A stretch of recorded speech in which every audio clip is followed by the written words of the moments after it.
All right, for this first one, we need to consider the graph of the following function. F of x equals blah, blah, blah, and x cannot equal 0. Why can x not equal 0 in this case, you guys? Because x, as you can see, is also in the denominator. And so, quick question, quick pop quiz. 0 divided by 3 gives you 0. 3 divided by 0 gives you undefined, quite literally. If you ever forget which of these is 0 and which of these is undefined, thankfully you have your trusty rusty graphing calculator. And so 0 divided by 3 gives you 0, and 3 divided by 0 makes your calculator, you know, just tell you error, you divided by 0. You cannot divide by 0. It is undefined. It is a problem in society. Do not divide by 0. And so, point is, x cannot equal 0 because x is in the denominator. See? That is important to understand down the line. For part A, we need to write down the equation of the vertical asymptote of f of x. Now, first things first, what the heck is a vertical asymptote? Actually, even before that, what the heck is an asymptote? An asymptote, the intuition is that asymptote is a number that your function can never be slash reach. So say you have a graph maybe that looks like this, okay? And so with ever increasing x values, you can see that this y value sort of like flattens out, right? And so maybe you have a y of 5, okay? And at 5, you have your asymptote. And your function might get very, very close to touching it, but it never actually touches it. Okay, so an asymptote is basically that. It is a value for x or y that your function can never be or reach. And so a vertical asymptote, in this case, just to exemplify, yes, it's y equals 5, it's a y value, but as you can see, this is an example of a horizontal asymptote. Okay? At y equals 5, you have a horizontal asymptote, and, just to make it up, let's say this equation keeps going like this, you could have a vertical asymptote here, which would be at x equals -4, just to make it up, right? And so for an x value, you can get a vertical asymptote. I know that's a little bit weird because we're very used to assuming a little bit that like horizontal is for x and vertical is for y, but because you're trying to draw the line that it's never going to reach, at y equals 5, you make this horizontal asymptote. At x equals 4, you make this vertical asymptote. If you still don't believe me, let's open up Desmos. And as you can see, if you plug in y equals 4, it's a straight line at y equals 4, right? All of these values have a y of 4, and at x equals -3 or whatever, you have a vertical one. See? All of these have an x of -3, as you can see, and the y changes. All right? So that is a little bit what I'm trying to tell you here. Okay? So how the heck do you find the vertical asymptote? So for the vertical asymptote, it's going to be a value of x. Okay. And what value of x can you never have? Ah, 0. So for part A, you literally just say that because x cannot equal 0, the vertical asymptote is exactly at x equals 0. So notice one thing is the value that your function can't be, and another thing is the value of your asymptote. And so because your function cannot equal 0, the vertical asymptote is at x equals 0. And so if you plug in this thing into your, graphing calculator, I'm just going to do it on decimals because it's quicker, okay? You end up with something that looks very, very weird. But at least you're going to understand a little bit better what an asymptote is, because I'm sure some of you are a little bit lost on that. See? So here you have f of x of this guy. And so as you can see, it looks super wacky, but at x equals 0, this purple line, your function never touches it. Even if you scroll all the way down, it might get very, very close, but it's never actually going to touch. It's never actually going to touch. And so that is the vertical asymptote that we are seeing here. Okay? All right, enough blah blah. That is part one, part A. Part one, part B, they ask for the famous derivative. And I'm going to point something out right away, you guys. This is worth 3 points. And doing a derivative, in my experience, is really fast. And so when you're doing your test, consider doing this one like right away. Okay?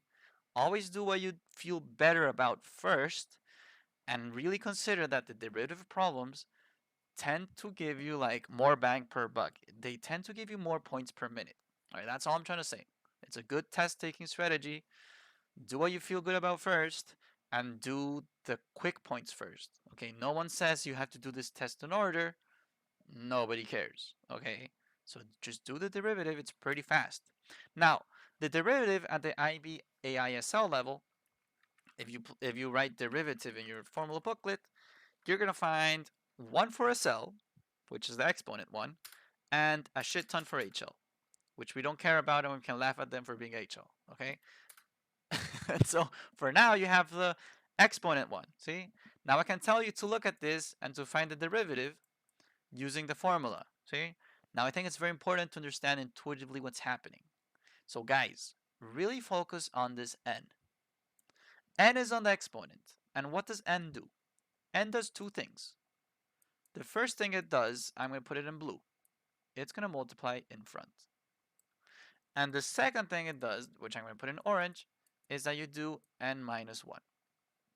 And so on the one hand, you do minus 1 to the exponent. And on the other hand, you multiply in front. Okay? Now we're about to see a very solid example, but for now, you can think about it as like, I don't know, x squared is going to be 2x and then the 2 minus 1, which is 2x. X to the power of, I don't know, 3 is going to be 3x with 3 minus 1, which is the same as 3x squared.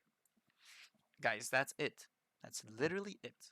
Now, they might throw a couple curveballs at you. For example, let's say you have x squared divided by 4. And so the first step before doing the derivative is understanding that this is 1 over 4 times x squared. So if you do the derivative now, you end up with 1 over 4 times 2 times x to the power of 2 minus 1. And so if you combine like terms, you end up with 2 over 4 times x. 2 over 4 is 1/2. Okay? So notice, this was before derivative, this was after derivative. Okay? And the last example I'm going to show you, but we're about to see it in action as well, is that imagine you have 1 over, I don't know, x squared. See? So, if you try to do the derivative of this, well, you're a little bit complicated because, yes, you have an exponent and you can do it like on the bottom, but technically what the more rigorous way is that before the derivative, you're going to put this on top, okay? And whenever you flip whenever you flip something, put a negative exponent. And so if you want to put this on top, this is before the derivative, you guys. If you want to put it on top, it would end up as 1 times x to the power of negative 2, which is the same as just saying x to the power of negative 2. See? And so now you can do the derivative, and you end up with negative 2 in front times x to the power of negative 2 minus 1, which looks really weird, but follow these two steps, okay? Stick to it. Multiply in front, minus 1 to the exponent. Multiply it in front, minus 1 to the exponent. So this ends up being negative 2 times x to the power of negative 3. And so what you can do from here is that this guy, can go on the bottom. So that means you end up with negative 2 divided by x to the power of 3. So the derivative of 1/2 x squared ends up being negative 2 divided by x to the power of 3. All right, so what did we learn here? Well, how to do the derivative of an exponent, right? Multiply in front, do a minus 1 to the exponent, but also, if you ever have an x on the bottom, first put it on top. Then do the derivative. It is much easier to deal with it. So, ladies and gentlemen, we come back over here. We need to do the derivative of this function here. And so before we do anything, let's first observe our function. So if I observe my function, do I have an x on a denominator? Yes, I do, right there. And so first, before doing the derivative, I'm going to put it up top. So I end up with 16 times x to the power of negative 1. Because down here was to the power of 1, right? So if I put it up top, it's going to be x to the power of negative 1. Plus x squared divided by 8. And so if now you do the derivative of an exponent, you end up with 16 times negative 1 times x to the power of negative 1 minus 1 plus 2x divided by 8. And so this first term is going to end up being negative 16 divided by x squared plus, here you cancel out, you divide by 2 on both the top and the bottom, you end up with x divided by 4. So you did divided by 2, divided by 2. You end up with x divided by 4. See?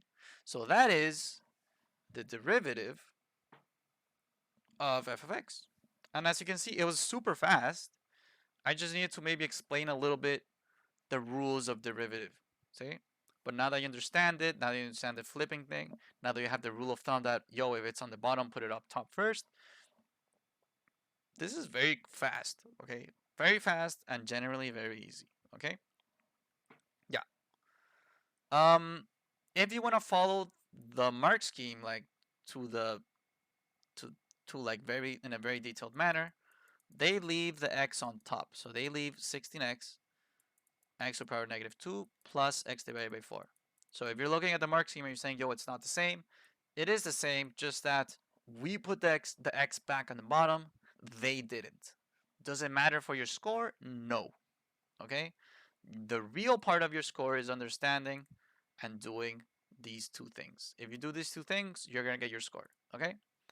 So just saying up here is the mark scheme. And for us, it's more intuitive to leave it like this one on the bottom. See? All right. Anyways, then they tell us to write down the interval in which f of x is increasing. Now, there are a couple ways to do this. See? The first way to do this is that you put it into your graphing calculator, okay? And you see where your equation is increasing, okay? Your equation increases if as x travels to the right, you have a y that goes up, okay? And as you can see from decimals, it's very easy to see that it only goes up from here, see? And so one thing you can do is find this vertex, find this minimum, and say, okay, from here to the right, it grows, see? And so technically what we're going to reach, now I'm going to show you how, okay, but what you're going to reach is that it is increasing only from 4 to infinity, see? So there's a couple different ways to do that. You can say, okay, from 4 to infinity. You can also say from 4 to infinity, or my favorite one, just x being greater than 4. See? So whenever x is greater than 4, we're talking about the right side of this function, clearly where it's growing, the only part where it's increasing or growing. See? Now, how do you reach that without decimals? Because decimals is very easy. Well, you can actually take your graphing calculator and graph it. Heck, that's why it's called a graphing calculator. So you do take 16 divided by x plus this other fraction. By the way, I'm doing the fraction by using alpha y equals. Okay, alpha y equals, you hit the first one, you open up the fraction. Here you can put x squared plus 8. See? So if you go ahead and graph this, you're probably gonna not see it well because your window is probably all messed up, which is pretty normal. See? And so what you can do is go to window and change it a bit. See? Now before changing it a bit, I suggest you go to zoom and then zoom fit. Okay? Zoom fit usually makes your window more friendly, although not always. So from here, you can clearly see that there's a growth, right? But you need to see from where, okay? And technically, what we're seeing right now in your calculator is a very, very zoomed out sort of graph. See? So to make it a little bit more friendly, you play around with the window. What I suggest is that you put like the same values for everything. So you can put like, I don't know, negative 20, max 20, minimum negative 20, maximum 20. See? So you go ahead and graph, and now it's a little bit more friendly. And so from here, again, this was just intuition to make your numbers smaller, but eventually you find a nice graph, and all you really need is to understand how it looks like. So now that you understand how it looks like, you say, okay, it's only growing after this minimum. So how do you calculate minimum? Well, go to second, trace, hit the calc button, and here you have a minimum. So you can press minimum, and here it says, it asks for left bound, right bound, see? All that's really doing is that you are defining like where you want your calculator to scan, okay? So right now we have a graph that looks a little bit like this. You have a graph that goes like this, and then a graph that goes like this, okay? And so if you pick the left bound here, which is like around there, okay? And then you pick the right bound, I don't know, here, which is there. And then it asks for a guess. The guess is really just for you to pick the minimum that you want, see? And so what your calculator does is that it's going to scan this and find all the minimums in this area. It's going to find just one, see? If there were two, the guess function would help you pick which one you want, okay? But this is what it's doing. It's scanning and finding one for you, and there it is. And so the minimum is at 3.999, comma 6. Now 3.99999 is the same as 4. So you can say that technically the minimum was at 4.6, and so whenever x is greater than 4, it's going to be growing, okay? And this is merely like a visual way to solve it, see? The more mathy way to solve it, if you want to, and a way that actually relates that part C needs something from part B, is using the derivative, okay? And so technically, guys, always remember to optimize or to find max slash minimums, derivative equals 0. See? Now let's explain a little bit why. Even in this same function that I just drew, you have a lot of different slopes here, right? And so the derivative, what it does is that it now helps you find slope. The moment you find the derivative of a function, all it will give you now is slope, okay? And so if you say, I don't know, the derivative, I mean, you have the derivative and you equal the whole thing to like 2, okay?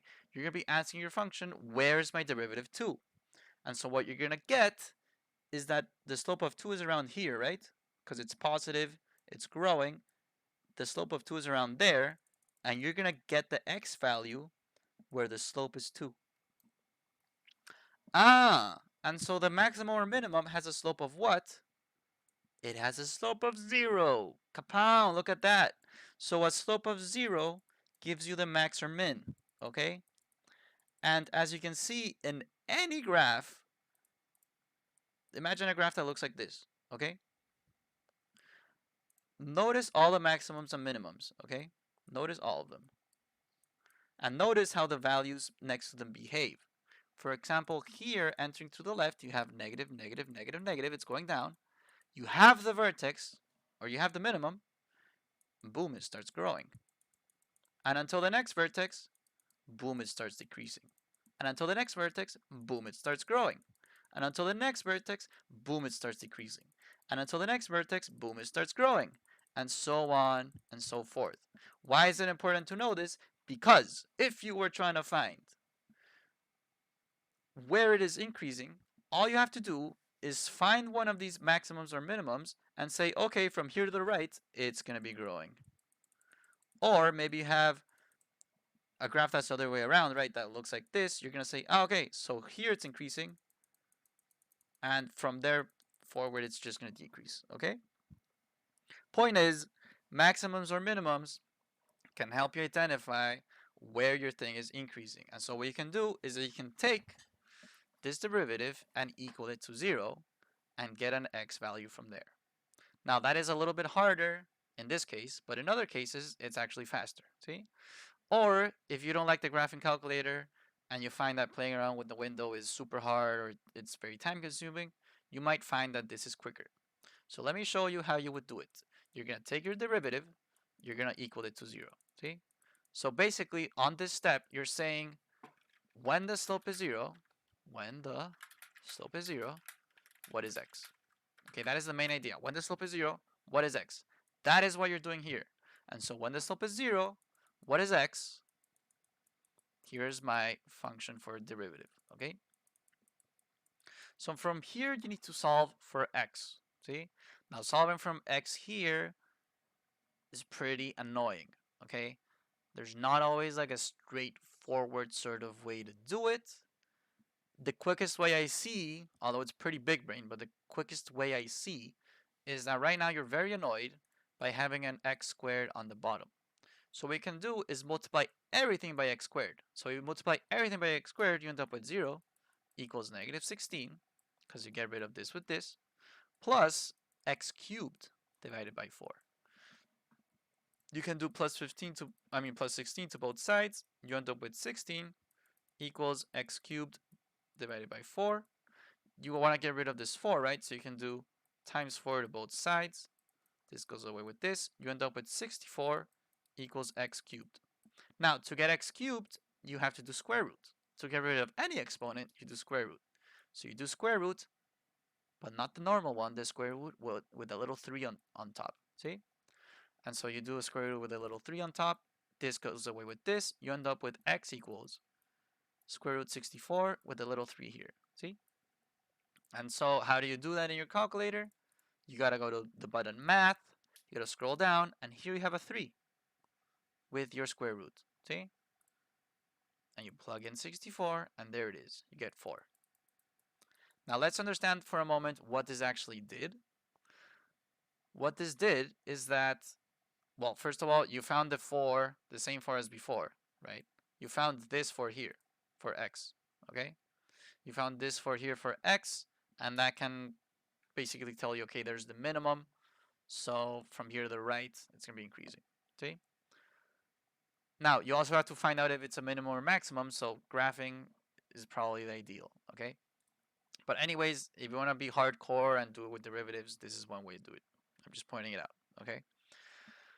I suggest graphing it instead, but I'm sure some of you want to see this alternative. Now let's understand what the square root even did though, see? Normally, let's say you have square root of 4. You immediately tell me that that's 2. Or square root of 9. You immediately tell me that that is 3. This is because you are finding the number that multiplied by itself twice gives you what's inside. The number multiplied by itself twice gives you what's inside. So 2 times 2 gives you 4. 3 times 3 gives you 9. Now, why is it multiplied by itself twice?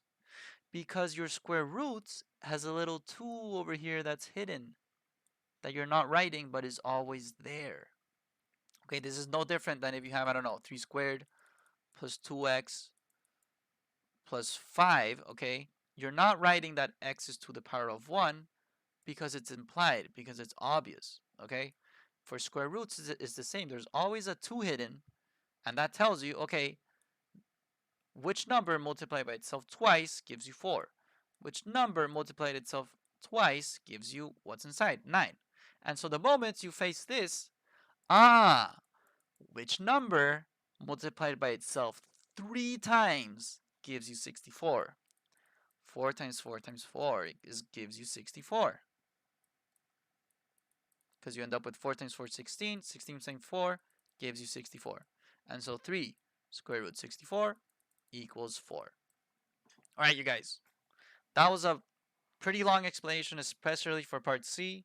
But I'm the kind of guy that likes to show you all the ways to do it. You pick the one that floats your boat. You pick the one that is the most friendly for you. And to my intuition, to my knowledge, graphing it If you're familiar with the window and how to like get it quick or whatever, graphing it is probably the way to go. Okay? That is my suggestion. But at the end of the day, do whatever makes you feel good. Do whatever is more comfortable for you. I'm just showing you the options. You figure out what's best for you. I hope it helped. That is for number 3.